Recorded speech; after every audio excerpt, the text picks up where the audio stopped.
Hello all. आज हम पढ़ेंगे मध्य प्रदेश में मिट्टियों के बारे में। मिट्टियाँ, ओके। पहले हम मिट्टी की डेफिनेशन देख लेते हैं, परिभाषा। क्या होती है मिट्टी? पृथ्वी के धरातल की वह ऊपरी सतह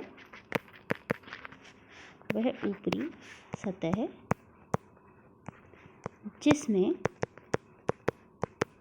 किसी बीज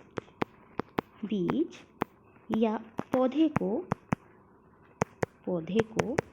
उगाने की क्षमता होती है, ठीक है, उसे कहते हैं मिट्टी।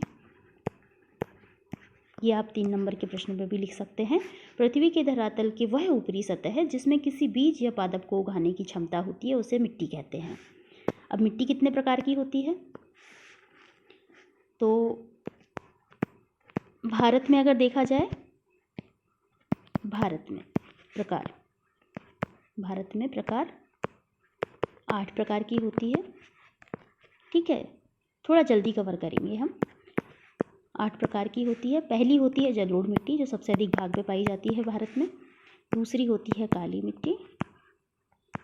मिट्टी। तीसरी है लेटेराइट लाल मिट्टी। चौथी है लेटेराइट।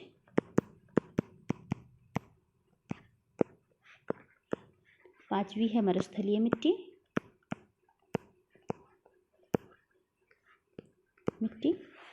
छठवीं, सातवीं और आठवीं। तो छठवीं मिट्टी कौन सी है? पर्वतीय मिट्टी। सातवीं है पीट या दलदली मिट्टी। और आठवीं है लवणीय मिट्टी, ठीक है। ये मिट्टियाँ हैं। लिखते हुए जब समझाते हैं तो बहुत अच्छे से समझ में आता है। यह लेक्चर जब आप 2-3 बार देखेंगे तो आपको यह लेक्चर मिट्टी के बारे में अच्छे से क्लियर हो जाएगा। अब पढ़ते हैं मध्य प्रदेश के संदर्भ में। मध्य प्रदेश में 5 प्रकार की मिट्टी पाई जाती है, ओके। एमपी में 5 प्रकार की मिट्टियाँ पाई जाती हैं। पहली है जलोढ़, दूसरी काली मिट्टी, तीसरी जो है लेटेराइट, चौथी है लाल पीली मिट्टी और पांचवी है मिश्रित मिट्टी।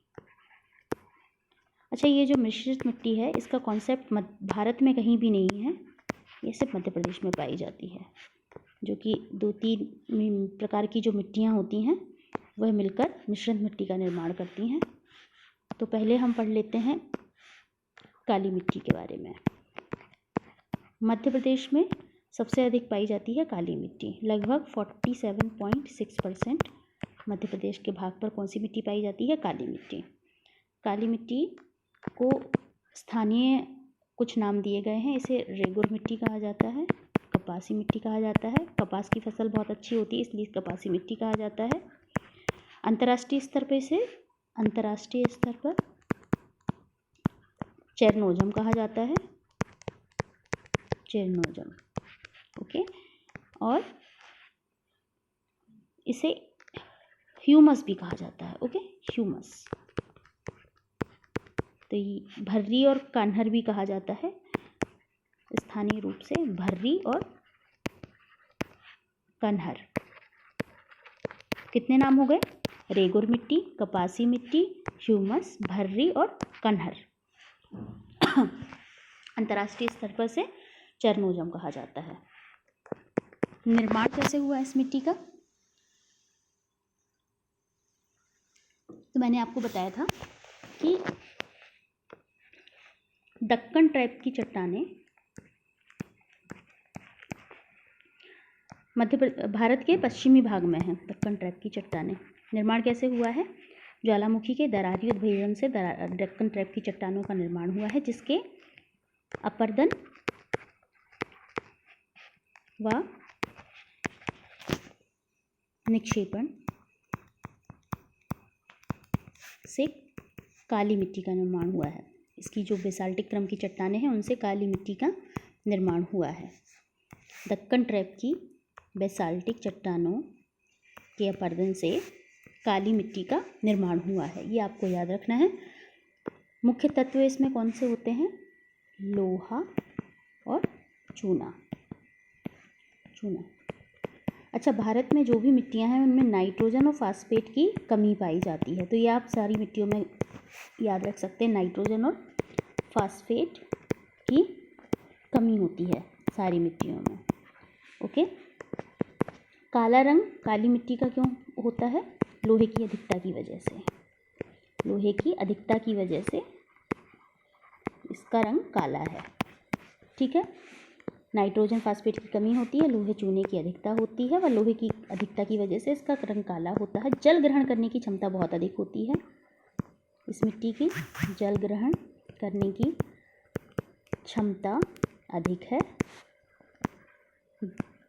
और इसे स्वतः जुताई वाली मिट्टी भी कहा जाता है। अब स्वतः जुताई वाली मिट्टी को कहा जाता है कि जब गर्मी का सीज़न होता है तो इस पानी की कमी की वजह से बड़ी बड़ी दरारें इस मिट्टी में पड़ जाती हैं। ओके। जनरली जुताई क्यों की जाती है खेतों में? ताकि मिट्टी ऊपर की नीचे, मिट्टी जो नीचे की है वो ऊपर आ सके, ऊपर की मिट्टी नीचे आ सके। तो यह ऑटोमेटिक इसमें बड़ी बड़ी दरारें पड़ जाती हैं काली मिट्टी में, जिसकी वजह से इसे स्वतः जुताई वाली मिट्टी कहा जाता है। यह मिट्टी मध्य प्रदेश में कौन से एरिया में पाई जाती है? मालवा का पठार, निमाड़, नर्मदा घाटी, सतपुड़ा मैकल श्रेणी, ये जो एरिया हैं इस मिट्टी के हैं। ठीक है। प्रकार देख लीजिए आप कितने प्रकार की होती है। 3 प्रकार की होती है। गहरी काली मिट्टी, छिछली काली मिट्टी और सामान्य काली, साधारण काली मिट्टी। साधारण काली मिट्टी, तो 3 प्रकार हो गए। ठीक है। गहरी काली मिट्टी, छिछली काली मिट्टी और साधारण काली मिट्टी। साधारण काली मिट्टी जो है वह सबसे अधिक पाई जाती है। साधारण काली मिट्टी, इसका जो एरिया है, आप मालवा का पठार ले लीजिए, निमाड़ क्षेत्र ले लीजिए, खंडवा खरगोन, ओके, और नर्मदा घाटी का उत्तरी भाग। ठीक है। अभी छिछली काली मिट्टी, इसका क्षेत्र थोड़ा सीमित है, छिंदवाड़ा, सिवनी और बैतूल। ठीक है, ये कम उसमें पाई जाती है। गहरी काली मिट्टी और भी कम पाई जाती है नर्मदा घाटी क्षेत्र में।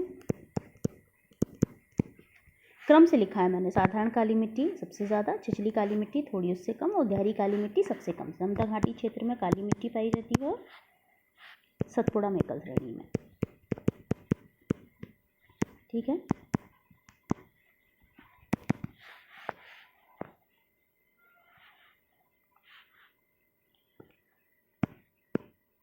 जो काली मिट्टी का क्षेत्र है वह मध्य प्रदेश राज्य का मुख्य कृषि क्षेत्र है। मुख्य कृषि क्षेत्र है। कौन कौन सी फसल होती है? फसल गेहूँ। मैं आपको पहले ही बता चुकी हूँ कि मालवा के पठार को गेहूँ की डलिया कहा जाता है। क्यों कहा जाता है? क्योंकि गेहूँ की फसल मध्य प्रदेश में यहाँ ज़्यादा होती है। गेहूँ, सोयाबीन, कपास, चना। ओके। तो ये हो गया हमारा काली मिट्टी कंप्लीट। ओके।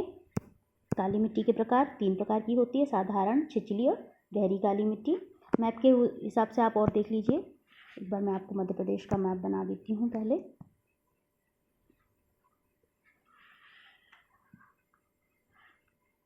ठीक है, ये मध्य प्रदेश का मैप है। बहुत ज़्यादा ये कर दिया मैंने। ये है हमारा मालवा क्षेत्र, ये है नर्मदा घाटी, ये है सतपुड़ा मैकल श्रेणी। ठीक है।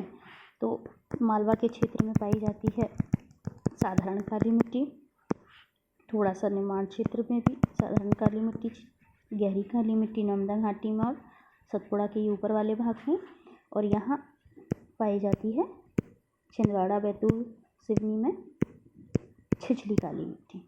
तो ये हम याद रखेंगे, ठीक है। अभी आते हैं हम जलोढ़ मिट्टी पे।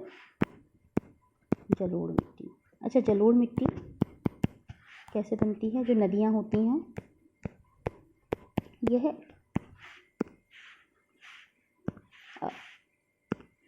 जो नदियाँ होती हैं वे अपने अवसाद को बहा कर ले जाती हैं, ठीक है। और जब उनमें बाढ़ आती है तो वे अपने अवसाद को इधर उधर फैला देती हैं, ठीक है। तो ये नदी घाटी का बाढ़ क्षेत्र हो गया। तो अभी जब हर साल बाढ़ आती है तो इतने क्षेत्र में तो पानी आता ही है, ठीक है। कई बार आगे भी आ जाता है, तो ये पुराना बाढ़ क्षेत्र हो जाता है और ये होता है नया बाढ़ क्षेत्र, ओके। तो इसे कहते हैं खादर। दो प्रकार होते हैं, और जो पुराना बाढ़ क्षेत्र होता है उसे कहते हैं बांगर, ठीक है। जलोढ़ मिट्टी के संदर्भ में हम ये पढ़ रहे हैं कि जो नया बाढ़ क्षेत्र है, नए बाढ़ क्षेत्र में पाई जाने वाली मिट्टी को खादर कहा जाता है, और जो पुराना बाढ़ क्षेत्र है किसी नदी घाटी का, उसमें पाई जाने वाली मिट्टी को बांगर कहते हैं। तो मध्य प्रदेश में जो खादर टाइप की मिट्टी है उसे ही कछारी मिट्टी भी कहा जाता है, कछारी मिट्टी, ठीक है। तो आप देखेंगे कि मध्य प्रदेश में कई बार कहा जाता है कि मध्य प्रदेश में कछारी मिट्टी मिलती है। कौन सी मिट्टी मिलती है? कछारी मिट्टी मिलती है, जो एक प्रकार की जलोढ़ मिट्टी ही है, ओके। जलोढ़ मिट्टी लगभग कितने भाग में पाई जाती है मध्य प्रदेश के? यह 7.57% भाग में पाई जाती है। इसकी प्रकृति जो होती है उदासीन प्रकृति होती है, उदासीन प्रकृति की होती है। और मध्य प्रदेश में चंबल नदी के निक्षेपों से निर्मित मिट्टी है ये, ओके। चंबल नदी के निक्षेपों से निर्मित मिट्टी है। कौन सी मिट्टी हमारी? जलोढ़ मिट्टी या कछारी मिट्टी, ओके। इस मिट्टी का रंग जो होता है हल्का लाल भूरा होता है, जो आयरन ऑक्साइड की अधिकता व एल्यूमिनियम के कारण होता है। आयरन ऑक्साइड की अधिकता व एल्यूमिनियम के कारण इसका लाल भूरा रंग होता है, ठीक है। कौन से क्षेत्रों में इसका, मध्य प्रदेश के कौन से क्षेत्रों में है यह मिट्टी पाई जाती है?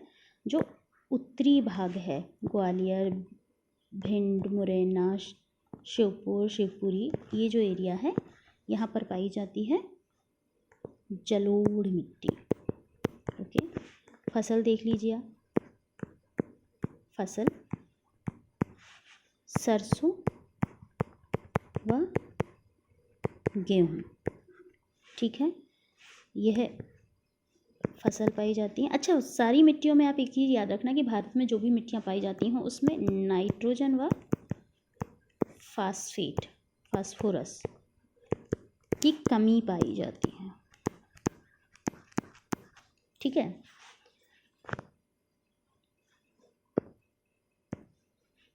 जलोढ़ मिट्टी का जो अधिक क्षेत्र कहाँ पर है वह है यूपी में, उत्तर प्रदेश में। वो हमें नहीं पढ़ रहे हैं अभी, ठीक है।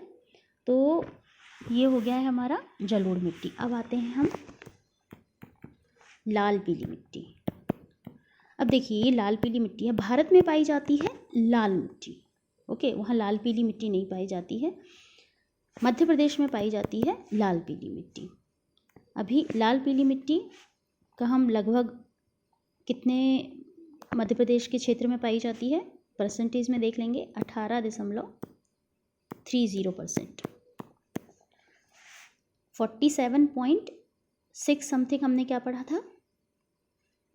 काली मिट्टी का विस्तार है मध्य प्रदेश में। जलोढ़ मिट्टी का हमने पढ़ा 7.57%, ये आपको याद रखना है। और लाल पीली मिट्टी का हमने पढ़ा 18.30%, इसमें मुख्य तत्व चूने की अधिकता होती है। इसमें किसकी? चूने की अधिकता होती है। इसका लाल पीला रंग क्यों होता है, ये पूछ लिया जाता है। तो लोहे के ऑक्सीकरण के कारण इसका रंग लाल होता है। ठीक है, लाल होता है। और फेरिक ऑक्साइड के जल अपघटन के कारण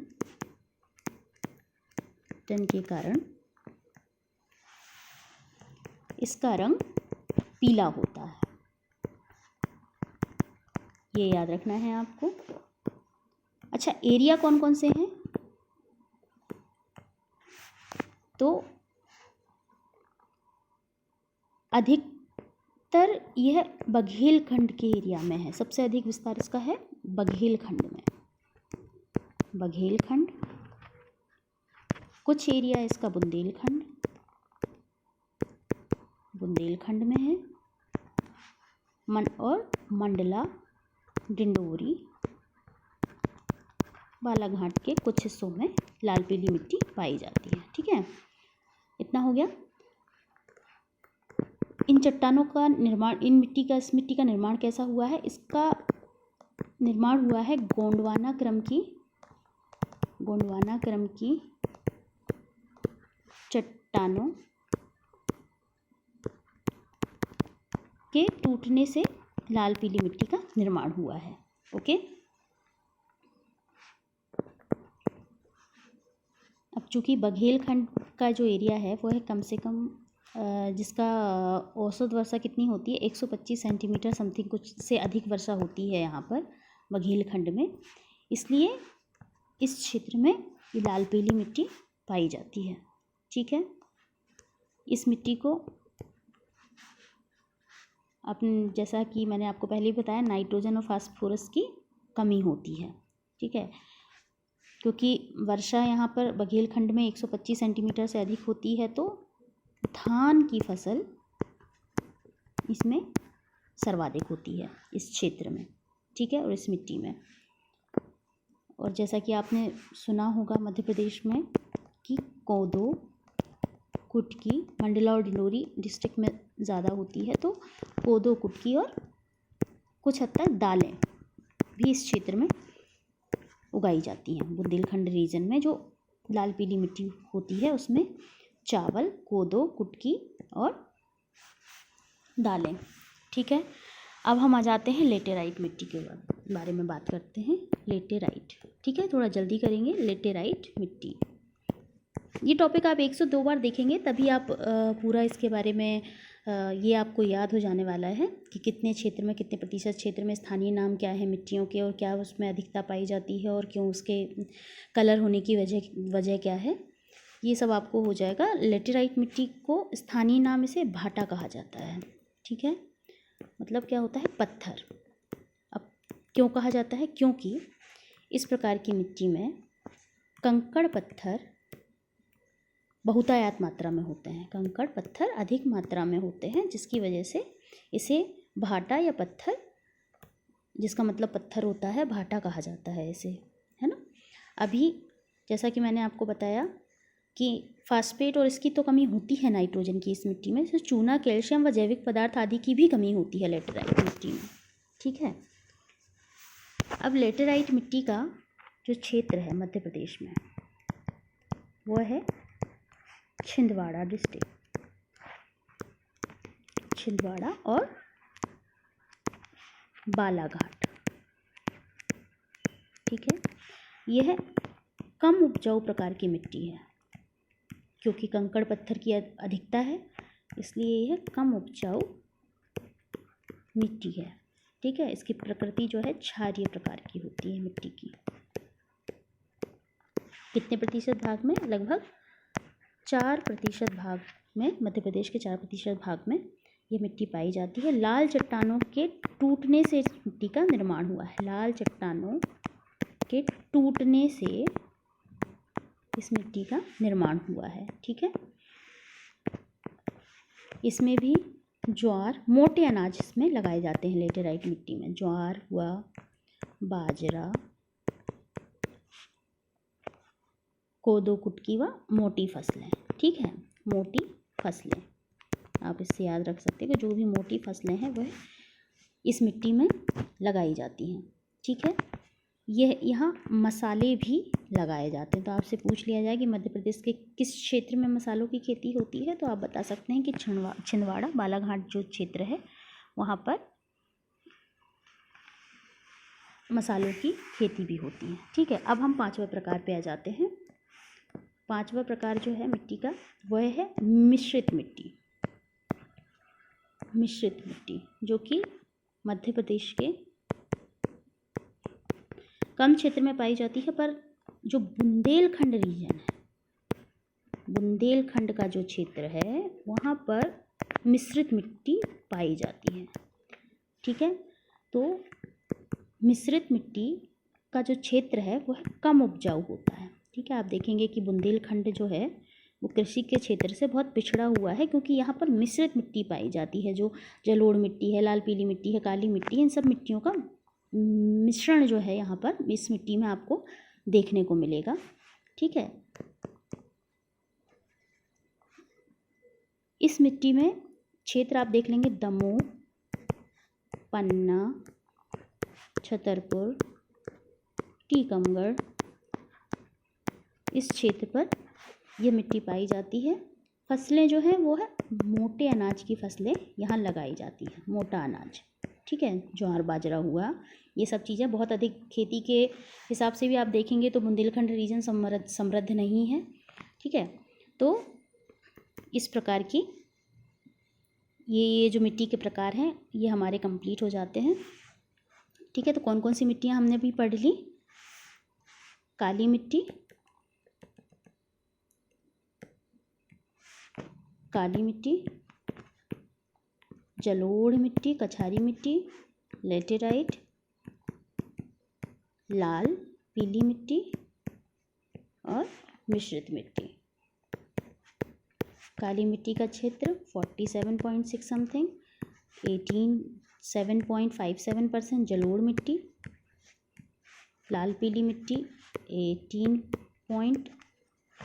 कितना था हमारा 18.030%। ठीक है, लेटेराइट मिट्टी कुछ 4% पे पाई जाती है और मिश्रित मिट्टी से बुंदेलखंड वाला जो रीजन है वहाँ पर मिश्रित मिट्टी पाई जाती है। ठीक है, अभी मध्य प्रदेश के संदर्भ में कुछ फैक्ट हम देख लेते हैं कि मध्य प्रदेश प्राचीनतम लैंड गोंडवाना लैंड का हिस्सा है। प्राचीनतम भूभाग गोंडवाना लैंड का हिस्सा है, गोंडवाना लैंड का हिस्सा है। और मध्य भारतीय मृदा विज्ञान संस्थान मध्य प्रदेश में स्थित है। कहाँ पर? भोपाल में। भारतीय मृदा विज्ञान संस्थान भोपाल में है, ये आपको याद रखना है। ओके, और इसी के हिसाब से मध्य प्रदेश में 5 प्रकार की मिट्टियाँ पाई जाती हैं। मध्य प्रदेश में जो अपर्दन है उसके बारे में हम बात कर लेते हैं। तो जलोढ़ मिट्टी का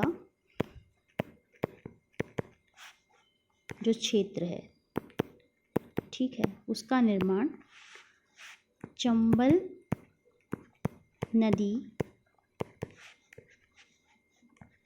के द्वारा किए गए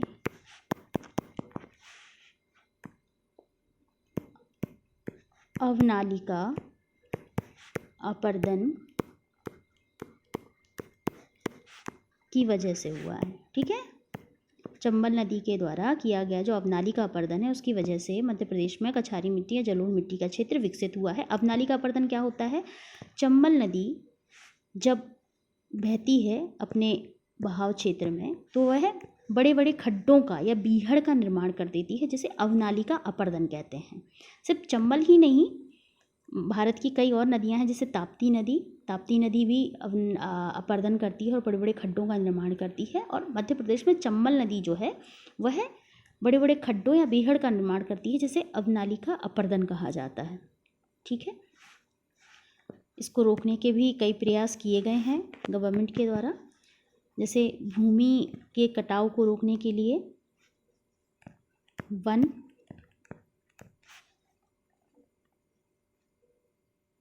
लगाने या वृक्षारोपण का प्रयास किया जाएगा। ठीक है, और कुछ प्रयास किए जा सकते हैं गवर्नमेंट के द्वारा, जैसे बीहड़ क्षेत्रों का समतलीकरण करके मिट्टी को एक साथ रखने का, या उसे बंधीकरण जो बोलते हैं ना कि बांध कर रखना, उसका प्रयास किया जा सकता है भूमि को, जो बीहड़ क्षेत्र है उनका समतलीकरण करके। ठीक है, कारण क्या होते हैं अपरदन के? मैंने आपको बता दिया कि चंबल नदी जब बहती है वह अपने साथ में क्या कहते हैं बहुत तेज गति से जब बहती है तो वह अवनालिका अपरदन करती है। ठीक है,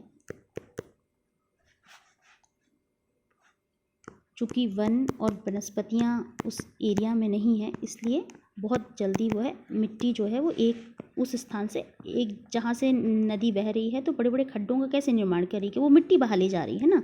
अब यहाँ पर कोई वन हो, वनस्पतियाँ हो, पेड़ पौधे हो, तो वो मिट्टी इतनी जल्दी बह नहीं सकती। तो क्या है ना, वन और वनस्पतियों का अभाव है, जिसकी वजह से यह अवनालिका अपरदन हो जाता है। ठीक है, जब तेज़ बारिश होती है इसकी वजह से भी एक स्थान की मिट्टी हट जाती है, बारिश के जब तेज़ बौछारें पड़ती हैं तो मिट्टी हट जाती है। ठीक है, तो इसकी वजह से भी यह अपरदन होता है। और यहाँ कठोर चट्टानें नहीं, अगर चट्टानें भी होती हैं ना तो मिट्टी इतनी तेज़ी से बहती नहीं है। ठीक है, तो इसके अभाव की कठोर चट्टानों के अभाव के कारण भी अपरदन होता है। ठीक है, तो ये हमारा आज का टॉपिक कंप्लीट हो गया, मिट्टियों वाला। अब हम नेक्स्ट लेक्चर में या तो मध्य प्रदेश में कृषि या वन, इन दोनों में से कोई एक चैप्टर लेकर आएंगे। ठीक है, एक नई सीरीज़ में वर्ल्ड ज्योग्राफी की चालू करने वाली हूँ। ओके, तो बने रहिएगा। धन्यवाद।